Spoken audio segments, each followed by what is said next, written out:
So anyway, look who I have here.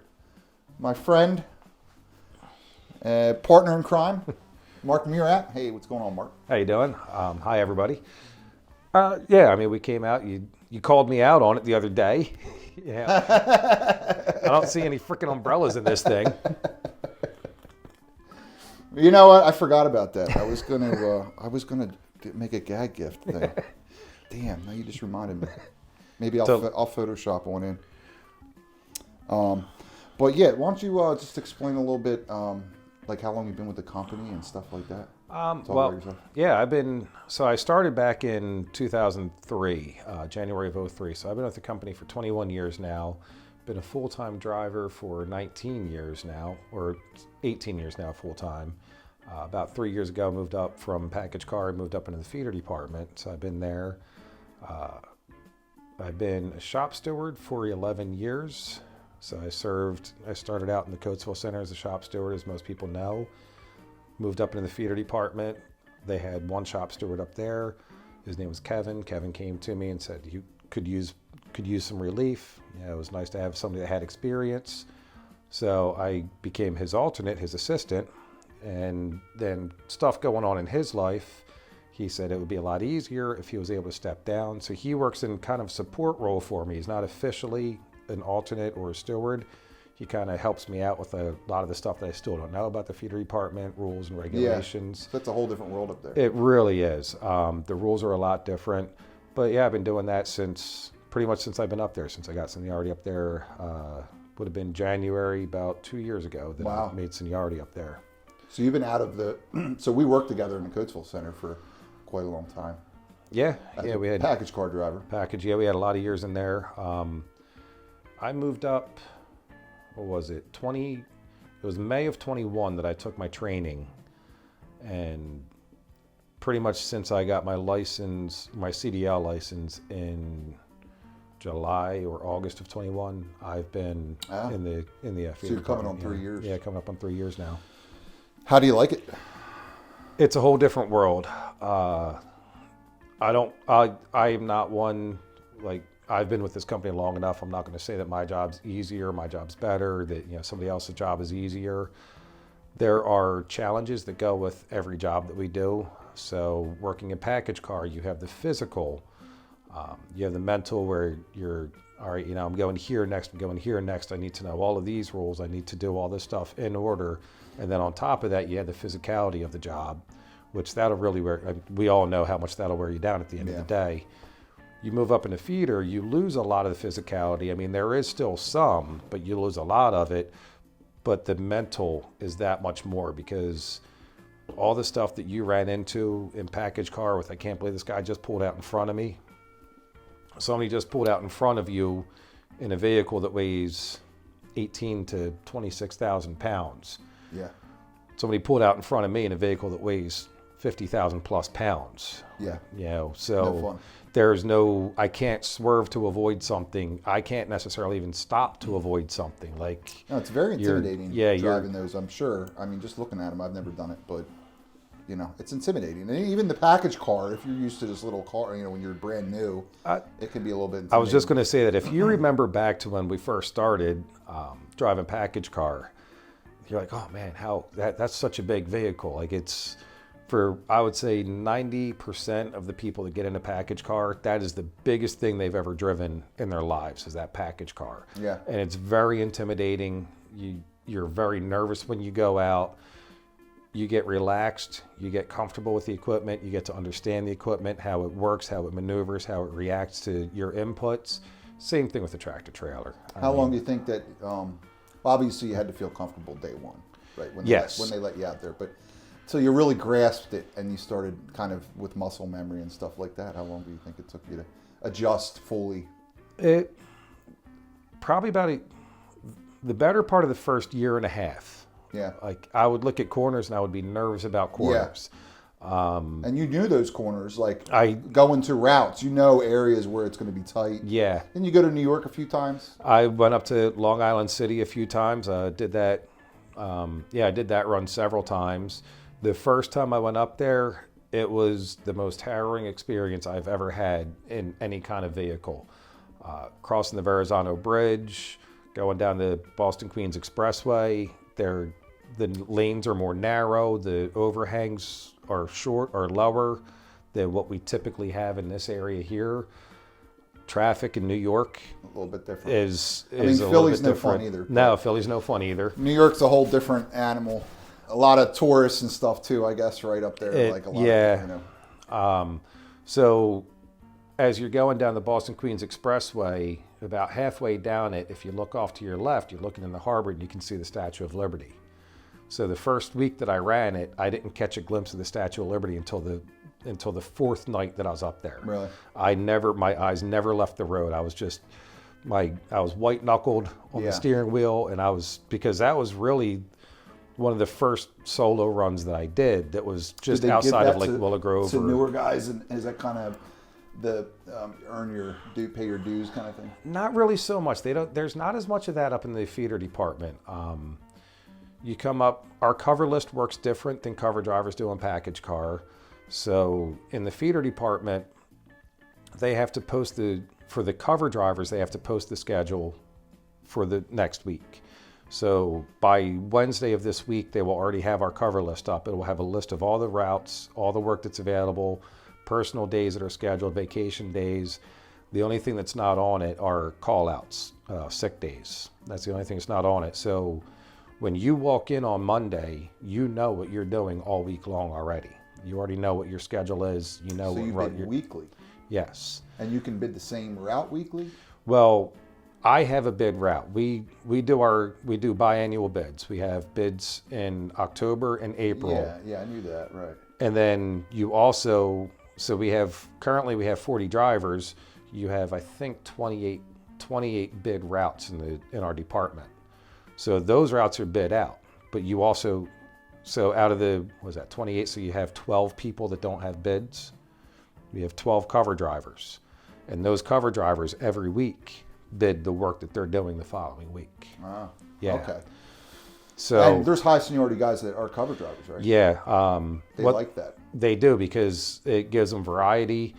They're high seniority, so that they know, because you're bidding that in seniority order. So those guys, what they'll do is in January when we do our vacations, those guys will look at the vacation list. They'll look at the weekly vacation list, and they can actually plan out their entire year based on who's on vacation. Like, they're actually able to sit down and say, all right, you know what, it's worth it for me come April to bid cover, because I know this guy's going to be on vacation this week and he's got a premium run, and this guy's going to be, so I can have this schedule, and they pretty much know what they're doing. The top 2 or 3 guys can pretty much figure out what they're doing all year long. Do they let you work your vacations? They stopped doing that in PAC about 2 years ago, I think. Now it's their second year. They were going to be not allowed to work. So, well, we're allowed to do preload, but supposedly, but we're not allowed to drive. Not that you should anyway. Yeah, no, I agree. You shouldn't. You have time off. You should use all your PTO. So the way it works for us, in the past, we had a few people that they would come in on Friday and say, oh yeah, by the way, I'm working through my vacation next week. Well, that has already been bid out, because we had it on the cover sheet for that week. So we instituted a policy where, okay, you know what, you want to work through your vacation. If you cancel your vacation within a certain amount of time, you can cancel your vacation. We require it to be 19 days before the vacation. So, better part of a month. You have to give them, several weeks notice. You have to come in and say, hey, something came up. I need to work through my vacation. So you can choose to get paid out for it, or you can choose to cancel your vacation, and then you can work. Yeah, and then you can work. That makes sense. You shouldn't be working it anyway.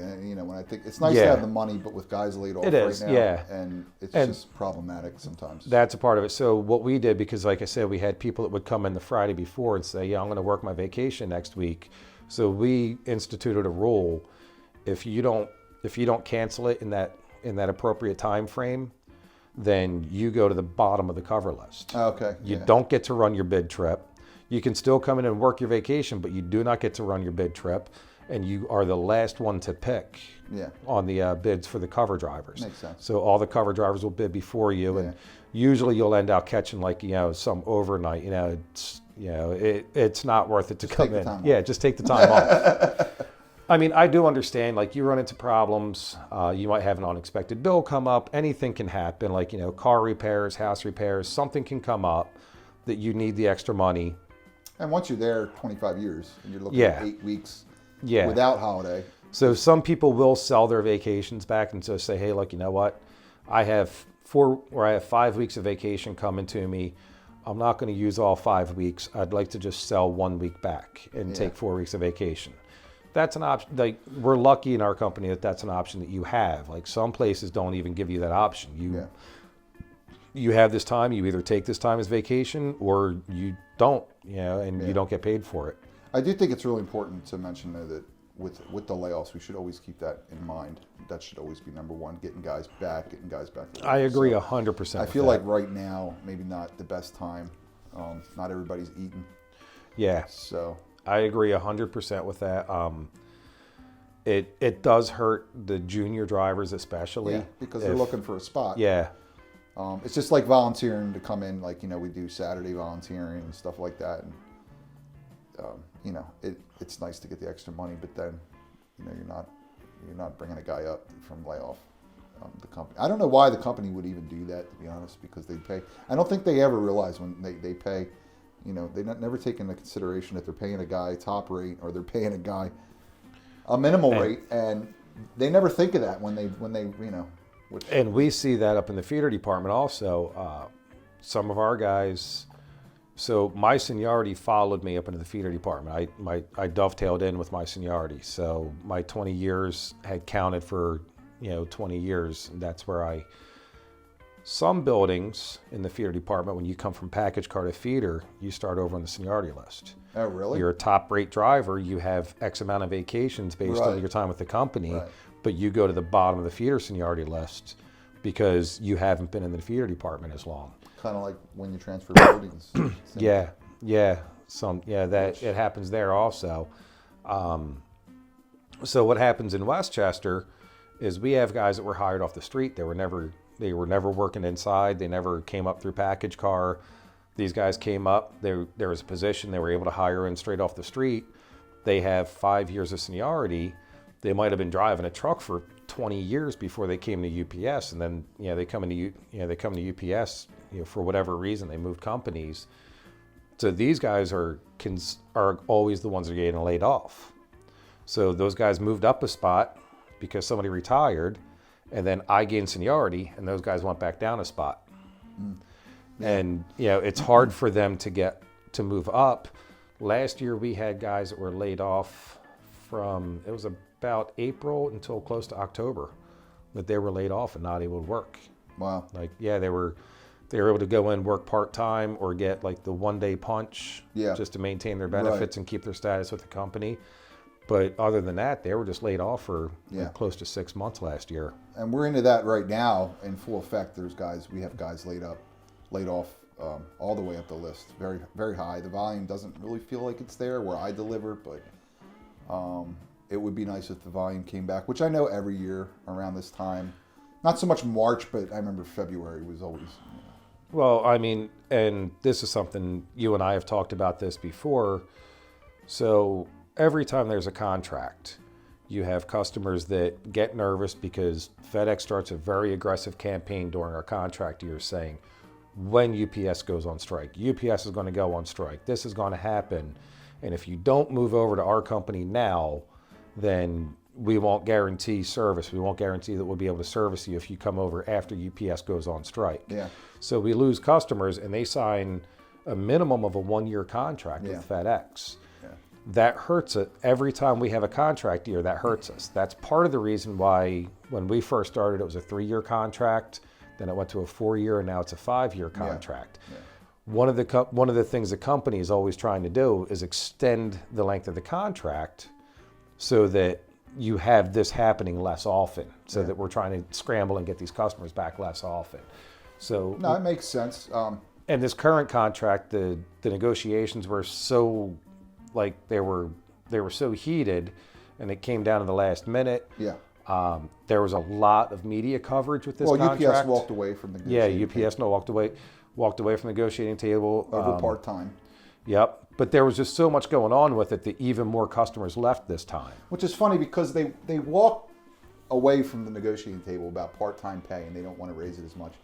And now they have drivers that are at their rate laid off and working in the part-time for way more than what they were even arguing for in the first place. Exactly. Exactly. I mean, it's the irony there is there's no good way to go about doing that stuff. It did kind of bite them. Yeah, it did kind of bite them in the ass. And as the union, we're feeling the effect of that too. Like part of that, I think, was a tactic on the company's part to stretch it out that far, because the union ended up going out and spending a ton of money on picketing supplies and strike materials. Yeah. And then last second, the company says, okay, well, and the way I this is just my opinion, this is like one of the thoughts I had. The company's like, all right, we'll stretch it out, make them spend all this money before we settle. We know we're going to settle anyway, but we'll spend. But that also hurt the company too, because then they're losing. Yeah, they lost customers. They do that regularly. They constantly shoot themselves in the foot. Some of the other problems that we have, like with the staffing right now, is the company hired to meet the demands of the pandemic. Yeah. And now the pandemic's over, people are able to shop in the stores again, so a lot of the online sales have dropped. And I've been reading up on this. This isn't just a UPS or FedEx thing. This is a freight nationwide thing. Freight is really down nationwide. Part of it is because with the pandemic, people are going, but then part of it is people aren't spending either. No. Well, there's a lot less spending in the country. Yeah, cost of living's way up. I heard that you can tell how the economy's doing by looking at trucking, shipping. So, because they're always the last to fail, and then the first to see the regression. Yeah. So if you look at shipping and trucking in general. And trucking is coming back up right now. That market is coming back up. It is a lot more in demand right now. But with the fact that we hired to meet the demands of the pandemic, and then when the pandemic ended, our volume dropped back down to even what it was pre-pandemic. I think it's a little lower year to year from last year, a little bit. That's what I heard. I don't know for sure, but I'm pretty sure it's still a little lower than what it was. But it's about, this is normal. But the problem is we're staff heavy now. Yeah. So now we're in a period where we're going to have to wait for people to move on to different companies or retire, and not fill those. Like, you need people to retire and then not fill that spot, because you're going to bring people off a layoff to fill that spot. Once that balances out, you'll see a much healthier work environment, I believe. Yeah, I made a little bit of a video on that before, and I said the one positive to that was that when these guys got brought in off the street and hired immediately, they started, and when they got their seniority, that started their full-time progression, right? So these people that are laid off and they're out of job, and it sucks, right? I've already been through this, but in one of my videos, but by the time you get back, which hopefully soon, everybody wants everybody to be back and not without a job. But you're in progression even as you're laid off for top rate. Yeah. So in 4 years' time, right, you'll be top rate. And with me, I already said this, but it took me 6 years or 7, because I had to go 2 years in the hub and then start full time, and then. So at least there's one little positive. That is, you're right. It's not a positive when you're laid off, period. But it's not, because 100% of nothing is still nothing. Yeah. So. Well, it's not nothing. I mean, there's a lot of guys working. That are working preload. Part-time. Or either working preload or twilight. I know some people that are working both shifts, which that seems to burn people out really fast. No, that's a little. Yeah, much. that's a sucks lot. That we don't have that we have split shifts, that we don't have the ability to do it. Yeah. But that's just the nature of our building. Our building was never designed to be a 24-hour operation. No. We're not a hub. No. Because a hub goes 24 hours. Yeah. Well, we are one of the largest preload in the area. Yes. We have the most trucks that go out. Yeah, and we are a very heavy preload. That's the package car is one of the things, just the volume of packages coming in and pickups that the package car makes. That's one of the things that has been helping the feeder department in not having as many layoffs, because we just saw they closed a building down in Baltimore. Yeah. Oregon Avenue went through a lot of a lot of change. Sort, I think. Yeah. Something about their day sort. Well, no, the day sort was out in New Stanton. New Stanton just lost a day sort. That's Western Pennsylvania. Baltimore closed the building entirely because it was close to, there was another building in close proximity, and they just moved everything into the one operation. Yeah, consolidated. But they lost a lot of feeder jobs down there. When well, those local, those union members, they were able to follow work, I guess. I don't know. Hopefully so, but I don't know about that situation as much. But. From what I've heard, the way it worked out is they were able to follow the work. So some of those guys went down to Burtonsville, which is, it's Southern Maryland, closer to Washington, D.C. That's not as bad of a ride for them, but they were offered work in Burtonsville, another place in Maryland, I think Aberdeen, but I'm not certain about that, Lawnside, New Jersey, and our new super facility out in Middletown, PA, which is next to Harrisburg, which is the Eastern Zone Regional. Everybody calls it EZR. Well, I know the Red Lion Road plans were shut down. That's what I heard, is that the Red Lion Road plans were shut down. That was a horrible place. There was going to be a building built out Red Lion Road. It was going to go into our local 384. That would have been Northeast Philadelphia. That was a horrible location from the beginning. The roads were not But they still bought the property, right? Does UPS, did they buy the property? I don't know all the details about it. I think they might have bought the property. I'm not certain. I mean, that was moving forward, right? I thought they were breaking ground. Yeah, they kept saying they were breaking ground, but I mean... And then all of a sudden, it was just, when the stock dropped and then they started belt tightening, you're not going to build new buildings. Yeah. So. You and I weren't there, so I don't know what was signed on paper, what wasn't. All I know is that they were advancing the plans, but I don't know how far they got as far as like buying the property, or if it was going to be a lease, or what they were doing with it, or if they were in negotiations to buy the property contingent on building there. I don't know all those details. We might just be eating the property. That's a possibility that we might just end up eating that property. It'd be an investment either way. But it doesn't hurt to own property. No, and I know of people that have gone into that facility before. It was I think it was a Pepsi bottling plant or something like that, or distribution center, or it was either Pepsi or Coke. And the people said it was a horrible, horrible location to get trucks in and out of. Well, Westchester, was going to build an Amazon plant where the Wyeth, as far as I knew. I heard about that. Because it's contaminated. They made penicillin there for 50 years or whatever, so they couldn't build homes. They have to wait a certain amount of time, or even if they can at all. So they were going to put a ballpark in.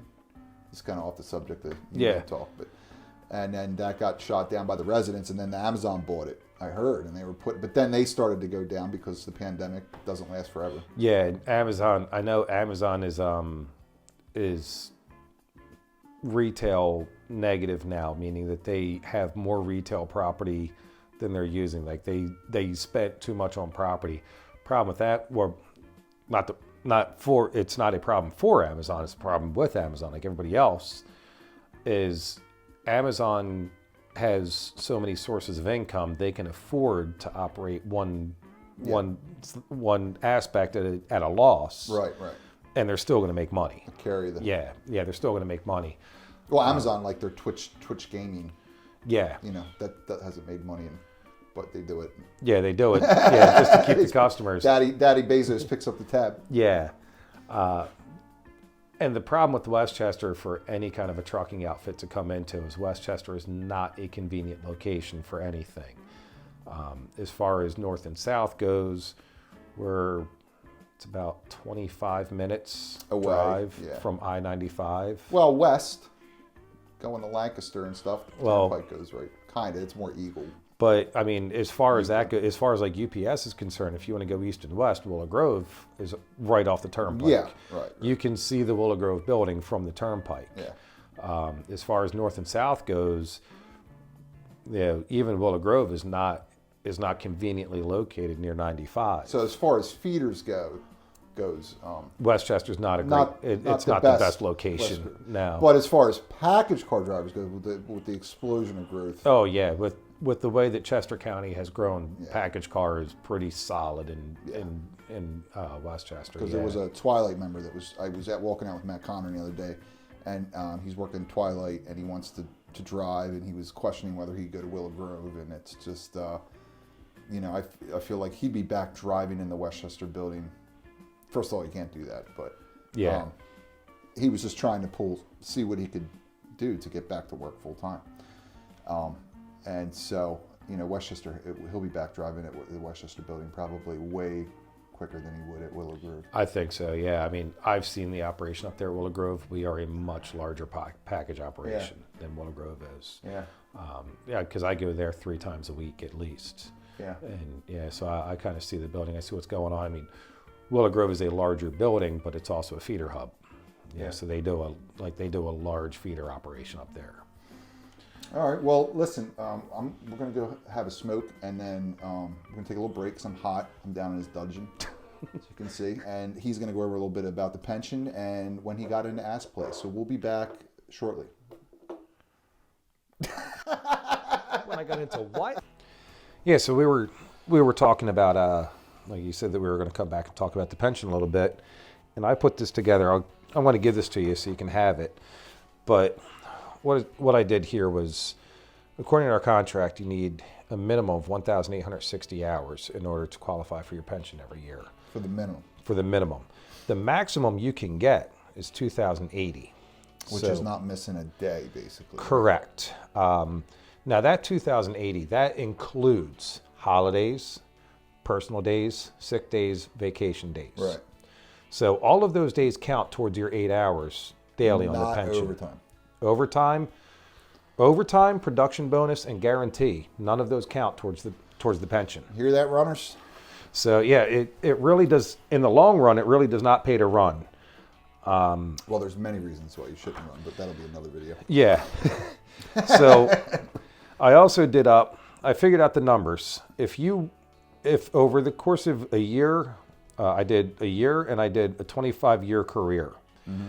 So in the course of a year, if you only work 4 days a week, if you go home one day, and I just took these raw numbers, I just said, all right, the entire year, you only work 4 days a week the entire year. So you would accrue 1,664 hours when you need 1,860. Yeah. So in the course of a year, you would be short 196 hours. Yeah. From the maximum, you'd be short 416 hours from what you could have made. If you look at that over a course of a 25-year career and you're just going for the minimum, you'll be 4,900 hours short, which is about 612 and a half days. Now, considering you can only get 260 days maximum in a year and you're short 612, then you have actually shorted yourself from the maximum available. You have shorted yourself 2 years. 2 years. Easy. Yeah. For the maximum you can get, it's like almost 3 years. Almost 3, yeah. Almost 3 years in the maximum. So in 3 years, and our contribution rate is more than doubled, I think. Is it doubled? Compared to, let's say 5 years ago, I think it was about 130 a month for every year you work. It's something like that now. And now the contribution rate is higher. And yeah. I think it's doubled. But, I'm not. Those numbers I didn't have because those numbers vary, and it's hard to get those numbers off the Actually, I have a website. Sheet. Do you? Yeah. Okay. The Philadelphia Pension Fund sent them out last year, so they're not updated for this year. And it's on my phone, which I can't look up because it's recording. But yeah, it's on there. So, and it is in the 200s. It's a lot. Yeah. And so if you're 3 years short, you're shorting yourself almost $800 a month for the rest of your life. And not only that, but I was basing these numbers off of your eligibility to retire. So if you want to retire, you need a minimum of 5,812 and a half working days. So if you have only worked 1 day a week, then you have shorted yourself at the end of it 24 and a half days. Yeah. The maximum you could have shorted yourself would have been 52 days.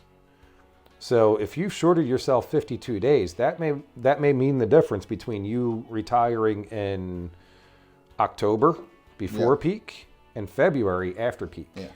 Now, the opposite side of that is when you do miss a pension year, you don't have to make up the whole year, right? So it just goes in increments. There's 1.00 is what they say, a vested year. And then, so if you miss some, your pension statement will say 0.90, 0.80, which a lot of mine say, because I go home. I'm a day guy. But you're going to have to make those points up at the end of they'll accrue. At the end of your contract, you'll have to make those points up. At the end of my career. Yeah, career. That's what I meant to say. I'm sorry. Yeah. And then I also did the numbers for if you work 7 hours a day, and you just get that 1 hour guarantee every day. Yeah. Okay. Yeah. So here's another good one. At the end of the year, you have shorted yourself 5 days. Yeah. By working 1 hour by working 7 hours, by losing 1 hour of pension contribution every day. At the end of the year, you have shorted yourself 5 days. At the end of the minimum that you would have shorted yourself for a 25-year career is 125 days. Yeah. So it adds up. Yeah. And when you need 232, then you need to work an extra 6 months almost to make that up. So instead of you being able to retire in August, now you have to retire in February, January, whatever. And again, you're adding another peak on where now you're 55 years old and you're like, oh man, I have to work until I'm 56 or 57. Yeah. Now, some of these numbers are going to change based on when somebody hired in. We'll say that somebody became a driver when they were 21 years old. Well, in order to retire, you have to be a minimum of 55 years old. Yeah. So that driver that started at 21, he's already going to have 34 years of service by the time he reaches 55. So he will have his 25 years, even taking like some time off, he will have his 25 years, or she, I should say. They will have their 25 years and then some. Yeah. Now, once you hit that 25-year mark, you're 55 years old, you hit that 25-year mark. Which coincidentally, it's right where I'll be. Yeah, both of us actually. Because I had my hips replaced. Yeah. And I lost 2 years total with a bunch of stuff. So you can work until 30 years, you can work until 40 years. There's nothing saying you can't work more than you have to. Not in package. No. Well, yeah. I have to come up to feeders. Yeah. But there's nothing saying that you have to retire at 25 years. It's just that we have that ability to retire at 25 years, which is what a lot of people don't have. Yeah. You could retire at 55 years old, pick up a part-time job to keep yourself busy. Or full-time. Or full-time even. Because I think they're a little bit more relaxed on that. I know before they were real stringent about taking other jobs and certain things you can and can't do. I'll tell you, for people that want those answers, at the April meeting, I was talking to Matt Condren, at the April meeting there will be representatives from the pension board. Is that Richard Hamilton is the... He's not in there anymore. He's still involved with it at some extent, but he was a trustee with the, right? Yeah, he's stepped down from that position. As far as I know, he doesn't do that anymore, but he does still work with it and help out with it somewhat. Yeah. But they will have representatives at the April meeting, which I want to say is April 24th. I'm not 100% certain on that. Let's get the date for you now. I was just put that in my calendar actually yesterday. I like to remind myself because sometimes it's usually the last Sunday of the month. Right? April 28th. So yeah. April 28th is that meeting, and they will be there. So all you older guys, that might be a meeting you want to go to, or I'll be there and I'll get the information because I'm sure they'll hand out pamphlets and stuff like that. Because actually there's things that you have to consider. If you worked part-time before you went full-time, that's 2 different pension funds. You think they pay you out for the part-time or something? It depends. You may get a part-time pension. Depending on how many years you worked, you may get a part-time pension or they may just pay it out. Like it just depends. Because our pension is set up, it's guaranteed for 60 months. Well, the full-time is a multi-employer. Yes. I know that. Yeah. The part-time, so we can look, everybody can go online to the Philadelphia Pension Fund. No. Teamsterfunds.org. Okay. Yeah, www.teamsterfunds.org is the website. Underneath the video, and you can put a username, make an account, and then you can look at what you've accrued. It'll show you exactly your vested year and your benefit year, and then there's even a calculator, I think. Yep. So that's pretty handy. Now, unfortunately, the part-time guys don't get that because there was a part-time guy we were talking to on the way out, an air driver that's been there forever, Julian, and he was looking into that. And yeah, they're in a different pension fund. They're in the company-held pension fund, so I don't know exactly where theirs is, but you can find it on upsers.com. But either way, the fact that we have a pension fund is great, and the reason that we have that is because of the Teamsters. And you know, with these little videos, I'm glad that you came along. I really appreciate it. Oh yeah, I was glad to be here with you. I think it went well, and you know, we should do it again. Yeah, definitely. Yeah, we'll get together. You know, as we have hot topics, and I know that you have been working with Kyle Krakauer, is it? Oh yeah, the bowling thing. Yeah, yes. I mean, I plan on coming out to that to see some of the people that I haven't seen in a long time. Good. I see a lot of the guys in the yard, yell at them sometimes and wave at them other times. Yeah, guys, slow down out there in the yard. Keep Mark safe, would you? That is a big thing. Yeah, while I'm here. First of all, you're paid by the hour. That's number one. I'd like to take the opportunity to point out that when you're in the yard, feeders get the right of way. A lot of people don't realize that. I've seen package cars go behind tractor trailers that were backing up. We can't see you. If we hit you, that is on you, not on us. Yeah. Well, that's a bad move. And if I hit you with the tractor trailer, chances of me being hurt are slim. Chances of you being hurt or killed are high. We try to keep in mind that you guys are back there. We try to get out of your way. We try to let you pass. Just courtesy in the yard. One of the biggest things that can be done to be courteous in the yard is when you come in the yard, turn your headlights off. I know a lot of the package cars have daytime running lights, but when you come around with the high beams on, even as opposed to the daytime running lights, it's night and day between us being able to see what we're doing and being blind and backing up. Because you're looking into the mirror and the package car's here with his lights on. Yeah, so, that's a really good point that we wouldn't really think about as a package car driver. It's just that, you know, you're never trained that. It was one of the things that I wasn't really taught. No. You know, I was never. There was never any. You're right. There's never any training on it. Yeah, and it's all about being safe in the yard. We can't see what's going on around us nearly as much as you guys can. So, like, you guys stopping and waiting, like, you know, make eye contact with us, honk a horn at us to get our attention to see if you can get around us. Any kind of communication like that. Or just wait. I mean, I'm paid by the hour. I will wait all day long. That's why I like waiting behind him, because he takes forever. Oh, you know what? He's giving me another year of pension, just waiting for him to back up. I'm trying to make sure that overtime check is pretty thick for you guys. Well, actually, yeah, I'm overtime, and overtime doesn't count towards the pension, but it was a joke anyway. But so I'm glad that you came out. I'm glad that we got together like this. I'd like to do it again. I appreciate you, man. Yeah. Take it easy. Yeah. See you guys. See you guys. Bam.